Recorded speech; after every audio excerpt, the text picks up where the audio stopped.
할렐루야. 오늘 1일 예배 설교하겠습니다. 여러분, 오늘은 제가 그 사도행전 11장인가요? 2장인가요? 1일 예배를 준비를 해야 되는데 중간에 제가 이것은 좀 반론보다는 오해를 좀 풀어야 되겠다 싶은 어떤 쪽지를 제가 하나 받았습니다. 그래서 그거에 대한 오해를 좀 이렇게 해명을 하다 보니까 글이 좀 길어졌습니다. 그래서 부득이하게 오늘 1일 예배는 제가 이것으로 좀 대신 대체를 좀 하겠습니다. 뭐냐면요, 회복교회가 이렇게 좀 해줬으면 좋겠다라는 것에 대한 어떤 성도님의 비난이라고 보긴 어렵고요, 바람, 이겁니다. 그런데 그 바람이 조금 이렇게 그 바람에 별로 이렇게 그 많은 오해를 갖고 있는 바람이었습니다. 그래서 그에 대한 글을 제가 썼는데요, 제가 설교로도 함께 하겠습니다. 먼저 회원님께서 보내오신 그 쪽지의 내용에 대한 전문입니다. 제가 그대로 읽어드리겠습니다. 이제 이들과 변론과 정죄를 멈추시고 진리를 가르쳐 주십시오. 뭐냐면 앞에 번영신학과 신사도 이런 겁니다. 그들과의 변론과 정죄를 멈추시고 진리를 가르쳐 주십시오. 번영신학이 쓰레기인 것을 알았다고 천국 가는 건 아니지 않습니까? 성령 충만한 자들의 삶과 열매가 아니라 어떻게 하면 성령 충만함을 받을 수 있는지, 도대체 어떻게 하면 내가 예수 그리스도에 미쳐서 터질 것 같은 가슴으로 살 수 있는지 그것을 가르쳐 주십시오. 성령님에 대한 사모함 없이 무조건 말씀의 순종만 강조하면 율법주의 아닌가요? 성령 충만하다고 무조건 구원받는 건 아니지만 성령 충만 없이는 말씀에 순종할 수도 없고 예수님을 알 수도 없다고 봅니다. 회복교에서 말씀에 순종하는 것과 행위 구원론은 완전히 다르다고 했습니다. 그러나 그것이 율법주의에도 해당되지 않는다고 할 수 있나요? 도대체 어떻게 하면 성령 충만을 받을 수 있나요? 회복교회는 단 한 편의 설교도 성령 충만하려면 도대체 어떻게 해야 되는지 하나도 없습니다. 모든 문제는 그리스도의 영이 없기 때문인데 도대체 거듭나려면 어떻게 해야 하는지는 하나도 없습니다. 그리스도의 영 없이는 하나님의 법을 따르는 것이 불가능하고 살아있다는 것 자체가 죽을 운명인데 무조건 말씀에만 순종하라고 불가능한 것을 강조합니다. 그리스도의 영을 받고 거듭나서 영적 세계에 발을 들여놔야 영적 전쟁을 하던 뭘 하던 하지 않겠습니까? 그런데 아무리 찾아봐도 성령 충만 받으려면 어떻게 해야 하는지는 하나도 없습니다. 제가 못 찾은 건가요? 있다면 알려주시면 지금 당장 듣겠습니다. 이렇게 반론이 왔습니다. 우선 이 글의 쪽지에 대한 그 내용 중에 이렇게 성경적이지 않은 내용들이 아주 많습니다. 이 쪽지 자체에 아주 그 내용이 많습니다. 그 안타까운 내용들이 무엇인지 제가 정리를 해서 말씀을 좀 드릴 건데요. 먼저 그 전에 여러분, 상기의 내용은, 이 회원님께서 보내오신 내용은 사실 이 회원님만 처음으로 제기한 것이 아닙니다. 회복교회가 2011년 4월에 처음 제가 혼자 사무실에서 예배드리면서 창립을 했습니다. 그리고 벌써 1년 반도 훌쩍 이렇게 넘었는데요. 그때부터 지금까지 늘 쉬지 않고 계속되는 부분, 계속되는 반론, 문제점이라고 제기된 부분들이 바로 지금 회원님께서 제기하신 그 내용들입니다.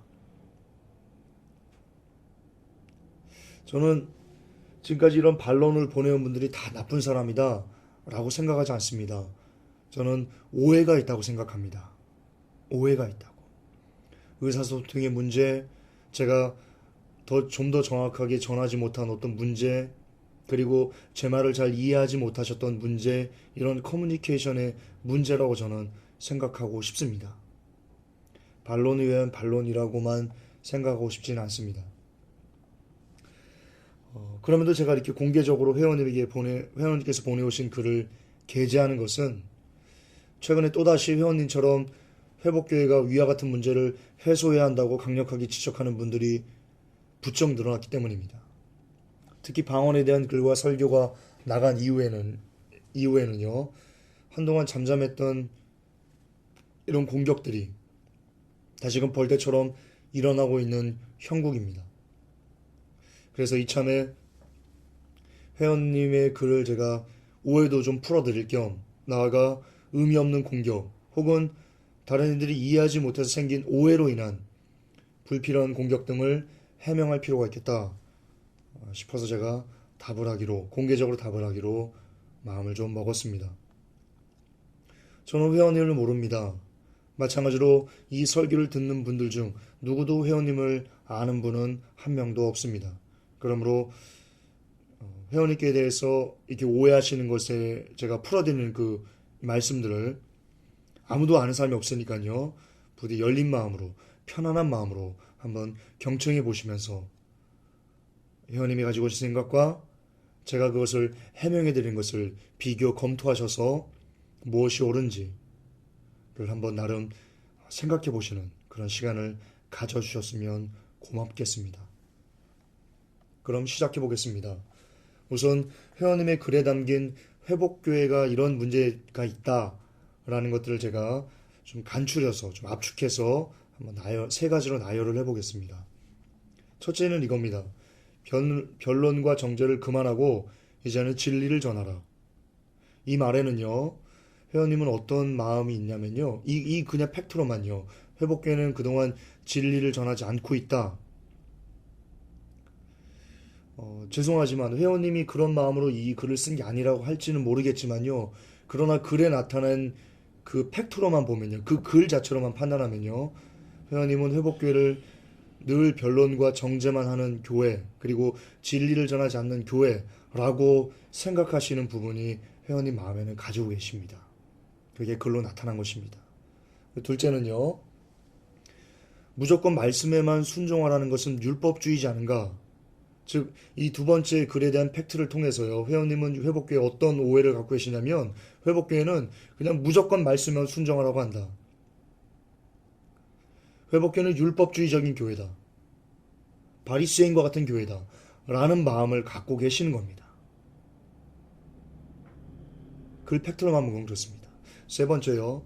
성령 충만을 받으려면 도대체 어찌해야 하는지에 대한 설교가 전혀 없다. 심지어 회원님은 뭐라고 쓰셨냐면요. 글에다가 회복교회는 성령 충만을 받으려면 도대체 어떻게 해야 되는지 그 방법에 대해서 가르친 설교가 단 한 편도 없다라고 말씀하셨습니다. 아시는지 모르겠지만 최근에 회복교회 설교 바로듣기란을 만들어서요. 그동안 했던 설교들을 쭉 나열을 해드렸습니다. 약 200편이 넘는 설교가 1년 반 동안 회복교회가 쏟아낸 내용들입니다. 그런데 그 200편이 넘는 설교에 회원님 중 뭐라고 말씀하시냐면요. 성령 충만을 받으려면 도대체 어떻게 해야 되는지에 대한 설교가 하나도 없다라고 얘기합니다. 회원님, 성령 충만을 못 받으면요. 죄송하지만 천국 가기 대단히 어렵습니다. 거의 못 간다라고 봐도 그게 그렇게 틀린 말은 아니지 싶습니다. 그렇다는 것은 지금 성령 충만을 받으려면 도대체 어떻게 해야 되는지에 대한 설교가 회복교회는 한 편도 없다라는 말은 무엇과 같으냐면요.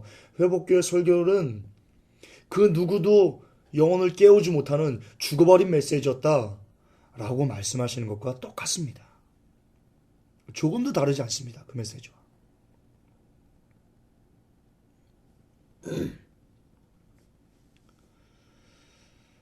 참 그동안 1년 반 넘게 나름 이렇게 싸워왔던 악한 영들과의 어떤 거짓된 진리들과 싸워왔던 사람 중에 1인으로서 회원님의 이런 그 반론은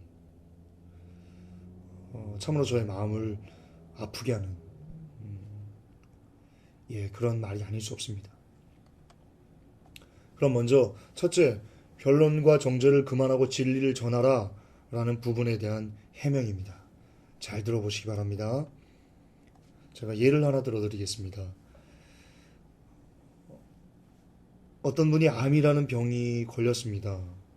근데 그 사람의 병은요, 이 암덩이, 이 암 종양을 제거해야지만 완치될 수 있다고 합니다. 그런데 그 암덩이를 제거하는 과정이 너무나 길고 고통스럽습니다. 심지어 암에 걸린 환자는 물론 그 환자를 곁에서 지켜보는 가족들이 더 지루하고 더 고통스럽게 여길 정도로 그의 병은 오래고 그리고 깊었습니다. 왜 가족들이 그리고 그 환자들이 지루했냐면요. 의사가 계속 같은 것을 보고 또 보고 또 확인하고 또 확인하고 하면서도 계속 그 일만 반복하고 똑같은 일만 반복하고 있었기 때문입니다. 그러나 실상 의사도 죽을 맛이었습니다. 왠지 아십니까?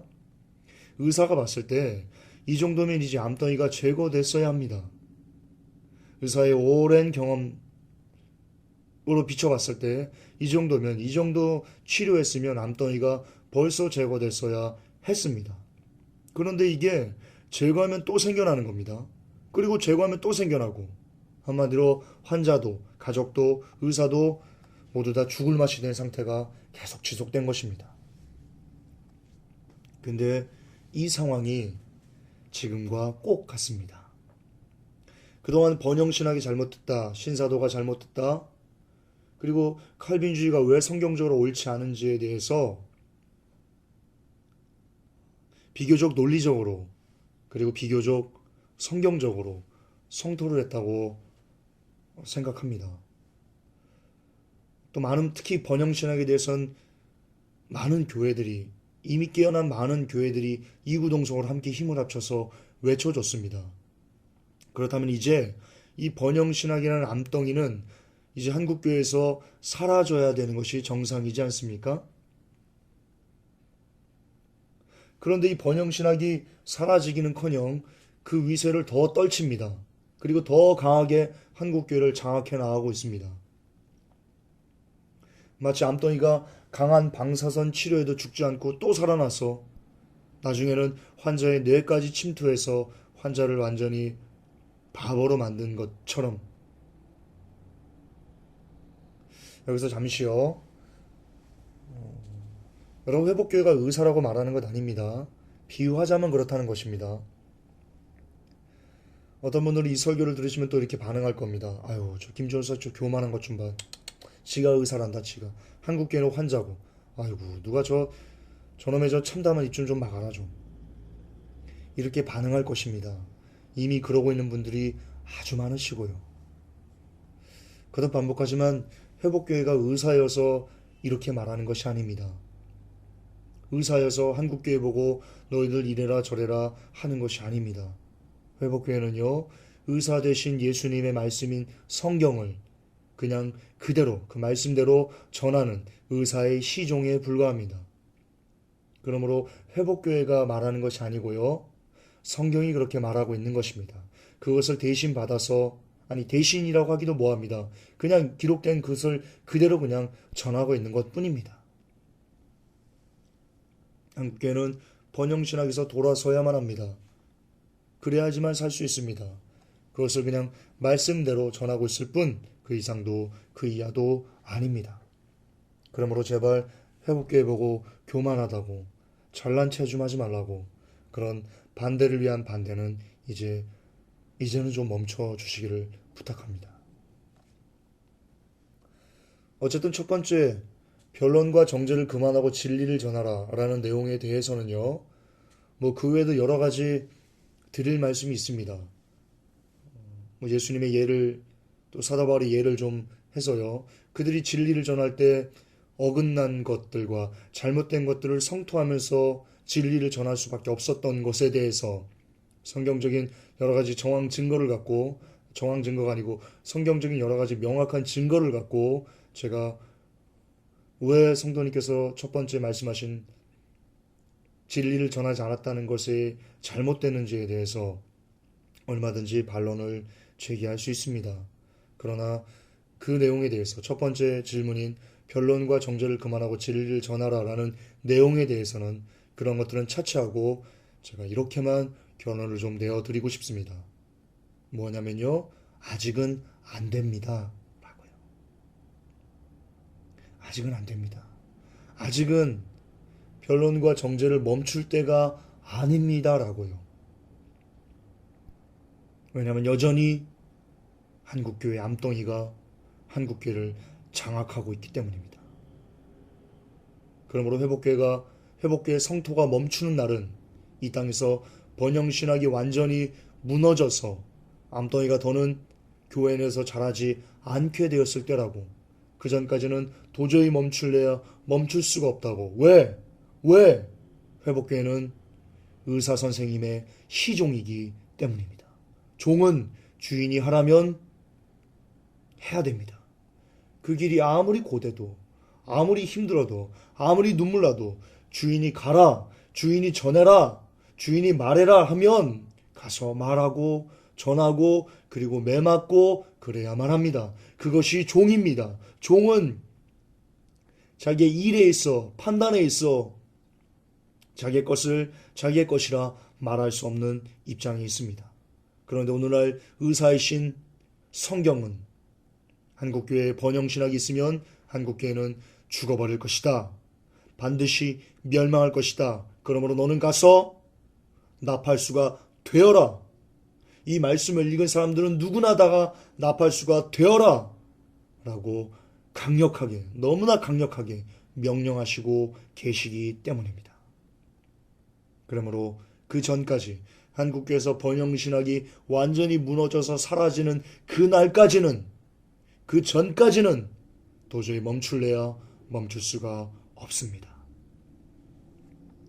부디 회원님이 제 말을 좀 이해하셨으면 좋겠습니다.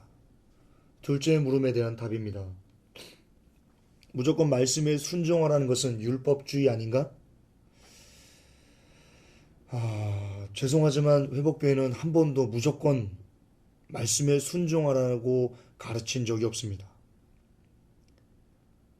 무엇으로 증명할 수 있냐고요? 제가 그동안 해온 200편이 넘는 설교를 보십시오. 그리고 회원님 혹시 회복교회 1일 예배를 참석해 보신 적이 있으십니까? 한 번이라도 생방송으로 우리가 어떻게 기도하는지, 어떻게 예배하는지, 어떻게 찬양하는지 단 한 번이라도 생방송으로 직접 참여하신 적이 있으십니까? 만약 한 번이라도 참석해 보신 적이 계셨다면 제게 회복교는 왜 무조건 말씀에 순종하라는 율법주의적인 태도를 취하는가 라는 말을 하시기는 매우 힘드실 것이기 때문입니다. 성령님이 아니고서는 절대로 하나님 말씀을 온전히 지켜낼 수 없다. 우리의 의지로, 우리의 노력으로, 지식으로 그 어떤 것으로도 할 수 없다. 오직 성령님이 우리를 장악하시고 성령의 능력으로 우리가 모든 것을 끊어내야지만 가능하다라고 거의 지난 1년 동안 우리가 예배를 드리기 시작하면서, 온라인 예배를 드리기 시작하면서 1일 예배 때마다 단 하루도 쉬지 않고 기도했던 것이 바로 그것입니다. 성령의 능력이 아니고서는 절대로 하나님 말씀을 온전히 순종할 수 없다가 회복교회가 이야기해온 일관된 가치관이었습니다. 그런데 어떻게 회복교회가 무조건 말씀에만 순종하라는 율법주의적인 태도를 취한다고 말씀하실 수 있습니까?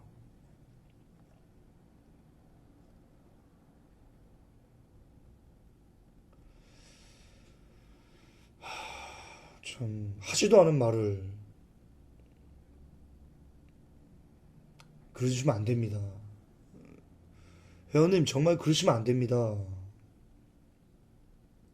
그것은 거짓입니다.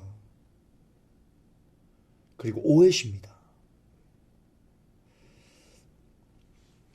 그러므로 둘째, 말씀에 순종하라는 것은 율법주의 아닌가? 라는 질문이 저는 잘 이해가 안 되는데요. 그것은 아마도 회원님께서 세 번째 물음에 대한 이해가 부족하셨기 때문이라고 저는 믿습니다.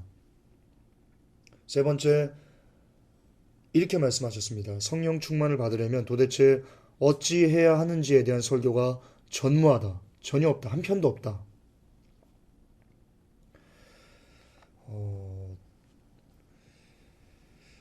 솔직히 저는 지금 회원님께서 뭐라고 말씀하시는지를 잘 이해가 안 됩니다.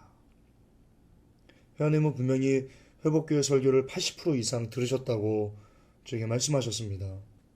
그럼 그 80% 이상이라면 거의 한 160편 가까운 설교를 들으셨다는 건데, 그 160편이 넘는 설교에서 회원님은 도대체 무엇을 들으신 것일까?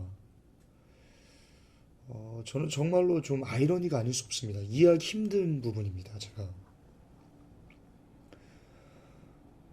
불과 이번 주 오후에 설교했던 이것이 성령 세례다라는 그 설교만 들으셨어도요, 회원님은 어떻게 하면 성령 충만을 받을 수 있는지에 대한 답을 얻으실 수 있으셨을 것입니다.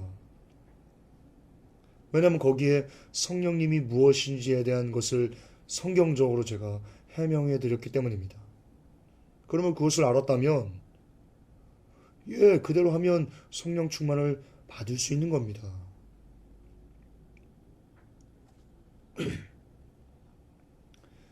회원님 정말 성령님을 간절히 받기를 원하십니까? 정말로 간절히 소망하십니까? 그럼 제가 하나의 방법을 좀 일러드리겠습니다. 일주일에요, 성경을 일독을 한번 해보십시오. 못한다고요? 어떻게 일주일에 성경을 일독하냐고요? 충분히 할 수 있습니다. 제가 해봤습니다. TV 보지 마시고요. 밥 먹을 때도 mp3로 말씀 들으시고요. 길 가면서도 들으시고요. 잠자리에서 들으시면서 주무시고요. 아침에 일어나자마자 깨어나서 들으시고요. 전철에서 전철 타고 출근하시면서 성경 보시고요. 심지어 화장실에서 볼일을 보시면서도 mp3로 듣고 말씀을 들어보십시오.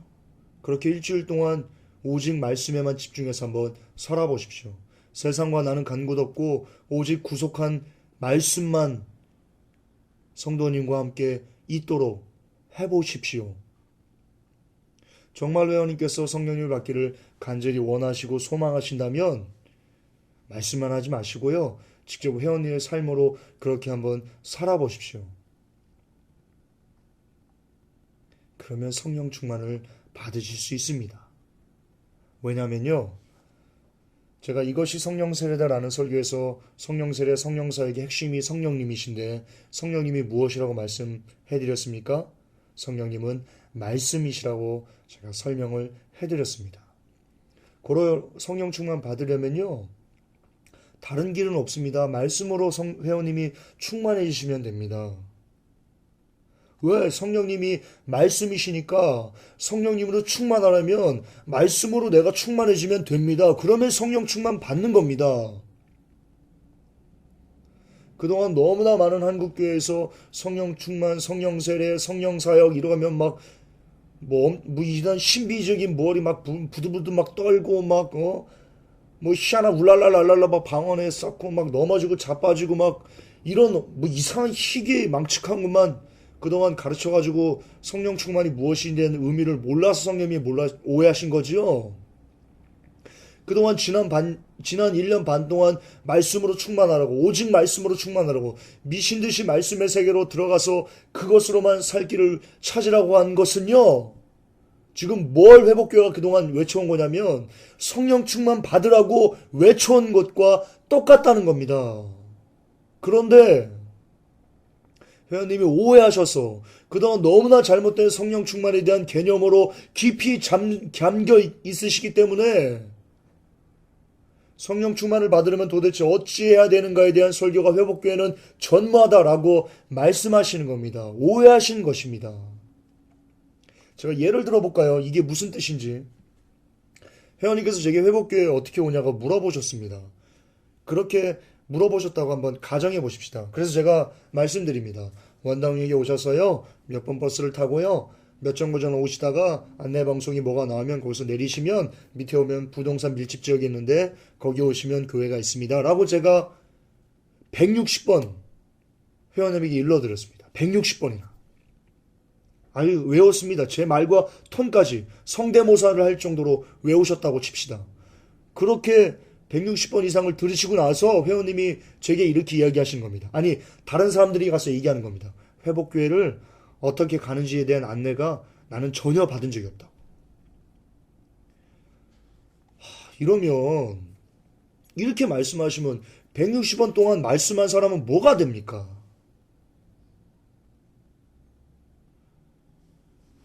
안 되는 겁니다. 그러시면 안 되는 겁니다. 오해도 좀 적당히 하셔야죠. 오해도.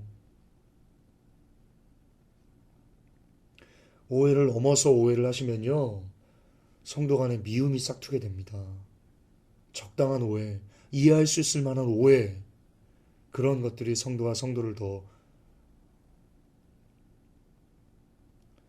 예, 관계를 멀어지지 않도록 만드는 겁니다. 너무 큰 오해, 지나친 오해는 서로를 힘들게 할 수밖에 없다는 것 생각해 주셨으면 좋겠습니다. 회원님께서 지난 수년간 성령님을 받으려고 어떤 노력을 했는지는 잘 모르겠습니다. 그러나 성도님, 회원님, 우리의 기준은 절대로 체험이어서는 안 됩니다. 우리의 기준은 오직 성경 하나뿐이어야만 합니다. 그러므로 저는 회원님께 진심으로 권면드리고 싶습니다. 성령님을 정말로 사모하셔서 성령 충만을 받기를 원하신다면 이제부터는 더욱 말씀을 사모하시라고 권면드리고 싶습니다.